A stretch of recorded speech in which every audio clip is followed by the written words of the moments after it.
հաճախակի դարձած ահաբեկչությունները դա մեծավոր արարողություն տիրող իրավիճակի պատճառով է, ակնհայտ է, եւ դրա հաճախականությունն է կարծում եմ ակնհայտ։ Մեծավոր արարողություն նոր իրողություններ են, նոր վերադասավորումներ են, նոր կառույցներ են իհայտ եկել, մասնավորապես իսլամական պետությունը, որի այս ահաբեկչությունների հիմնական կազմակերպիչը հենց իսլամական պետությունն է, որի հետ կապված հենց Լոնդոնին էլ նա վերցրեց պատասխանատվությունը այս կառույցը եւ այս ամբողջի պատճառը ըստ իս դա հենց մեծավոր արարողություն տիրող իրավիճակն է եւ այս նոր իրողությունները հատկապես իսլամական պետությունը եւ նրա կողմից նոր մարտավարությունների կիրառումը նաև ահաբեկչությունների տեսքով։ Լոնդոնը գիտեք ինչպես ստացվել է այնպես, որ ահաբեկչությունը իր ձևով բովանդակությամբ փոխվում է եւ դա պայմանավորված է նաև աշխարհի 21-րդ դարում աշխարհը փոխվում է եւ ահաբեկչությունն էլ է փոխվում եւ այս վերջին հատկապես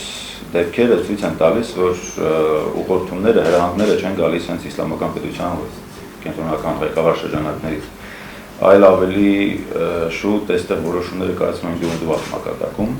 անհատական մակարդակում եւ հենց տեղերում, լոկալ, այսինքն ճիշտ է ընդհանուր գաղափարական հենքը իսլամական պետությունն է, բայց որոշումները, տեղը,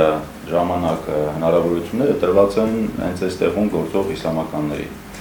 Եվ դրանով էլ նաև այս նման բնույթի ահաբեկչությունները անկանխատեսելի են, հնարավոր չի չեզոքացնել եւ դրանով էլ նաև մեջ հաշվով սպառնալիք են ներկայացնում։ Լոնդոնում ուղղակի են կա ցանց, կան իսլամականներ բավական ակտիվ, կան իսլամականներ, որոնք արդեն անցել են Սիրիան եւ Իրաքը, եւ այս ամբողջը հնարավորություն է տալիս նման գործողություններ իրականացնել Լոնդոնից առաջ այլ տեղեր են, այնպես որ սա նույնպես այսպես բացատրելու ինչ-որ մի տրամաբանական հենք տալու հնարավոր չէ, այնպես սա կապված է իսլամականներից, թե որտեղ ոնց են որոշել եւ այլն։ Լոնդոնը գիտեք, որ մուսուլմանները այն անվանում են Լոնդոնիստան, այսինքն այստեղ մեծ բնակչություն կա մուսուլմանական, ցանց էր գործում երկար ժամանակ, հատկապես Ալ-Կաիդայից էր գալիս դա, եւ այս ցանցը հնարավորություն է տալիս նոր մարդկանց ներգրավել այս ամբողջի մեջ եւ նրանց ուղղորդել որոշակի գործողությունների։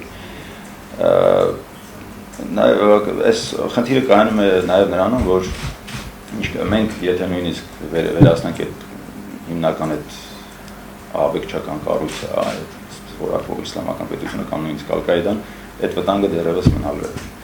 Եվ այս Ռամադան ամիսը, որը որ եւ Ալ-Կաիդան եւ իսլամական պետությունը նախորդ հայտարարել են, որ արյունահեղության ամիս է լինելու, ցավոք պետք է նշեմ, որ այս ամսում մենք եւս ականատես ենք լինելու ցավալի նման իրողությունների, ոչ միայն մուսուլմանական աշխարհում, մինչեւ այդ պայթոններ էին տեղում մուսուլմանական երկրներում, այլ նաեւ եվրոպական երկրներում կարծում եմ։ Կարևորը,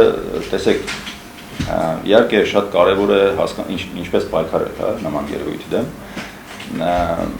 եւ ինչ անել այս դեպքում, իմ կարծիքով սկսեմ նրանից, թե ինչ պետք չի անել։ Նախ պետք չի, որ նման դեպքերից հետո հրահրվեն լրացուցիչ հակաիսլամական տրամադրություններ։ Հավատացեք,